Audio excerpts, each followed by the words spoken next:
काल या सभागृहामध्ये सन्माननीय सदस्य अनिल परब यांनी छत्रपती संभाजी महाराजांशी तुलना आपली स्वतःची त्या ठिकाणी केलेली आहे। सभापती महोदय, छत्रपती शिवाजी महाराजांचा छळ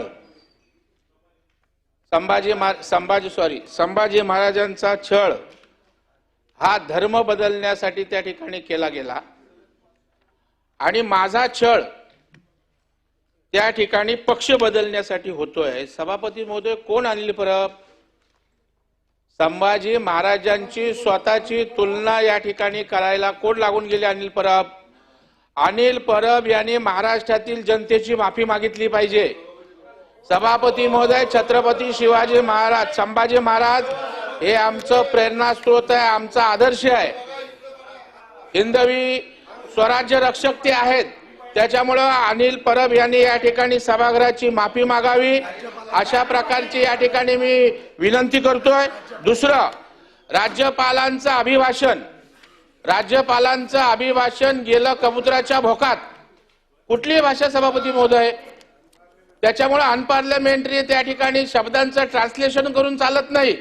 महाराष्ट्र सुसंस्कृत महाराष्ट्र आहे आणि त्याच्यामुळे अशा प्रकारे राज्यपालांच्या अभिभाषणाचा अवमान करण्याचं काम सुद्धा परब साहेबांनी या ठिकाणी केलेलं आहे आणि त्याच्यामुळे संभाजी महाराजांचा अवमान, त्यांची तुलना स्वतःशी करणं आणि या ठिकाणी राज्यपालांच्या अभिभाषणाचा त्या ठिकाणी सभापती महोदय अपमान करणं, या संदर्भामध्ये या ठिकाणी परब साहेबांच्यावर त्या ठिकाणी कारवाई करावी, त्यांनी सभागृहाची दिलगिरी व्यक्त करावी अशा प्रकारची मागणी माझी सभापती महोदय या ठिकाणी आपल्या माध्यमातून आहे। सभापती महोदय, या कामी त्या ठिकाणी दिलगिरी परब साहेबांनी माफी मागावी अशी माझी त्यांना विनंती आहे। परब साहेब, त्यांनी आरोप ज्यांच्या संदर्भात बोलले त्यांचं म्हणणं ऐकून घेऊया ना।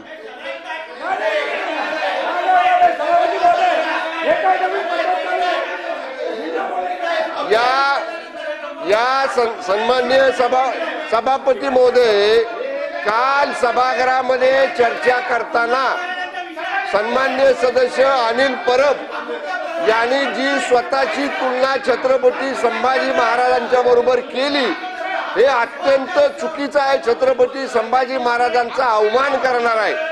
त्यांना श्री परब हे जर स्वतःला छत्रपती संभाजी महाराजांच्या बरोबरीनं समजून घेत असतील तर हे कदापि महाराष्ट्रातली देशातली जनता हे सहन करणार नाही। श्री परब यांनी माफी मागितली पाहिजे, बोललेले शब्द मागे घेतले पाहिजेत, बिनशर्त माफी मागितली पाहिजे आणि छत्रपती संभाजी महाराजांच्या समाधी स्थळावर जाऊन त्यांच्या समाधी स्थळाजवळ नतमस्तक होऊन त्यांनी नाक घासून छत्रपती संभाजी महाराजांची माफी मागितली पाहिजे की अशा पद्धतीने त्यांनी स्वतःची तुलना छत्रपती धर्मवीर संभाजीराजांच्या बरोबर केली नाही तर त्यांच्यावर कडक कारवाई, या सभागृहाचे कस्टोडियन म्हणून आपल्या माध्यमातून त्यांच्यावर कडक कारवाई झाली पाहिजे अशी आमची मागणी आहे। सभापती महोदय,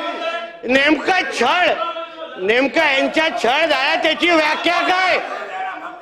स्वतः लोकांची घरं तोडण्यासाठी हे तक्रारी करतात, केंद्रीय मंत्र्यांना अटक होण्यासाठी यांचे फोन आणि यांचा छळ झालाय।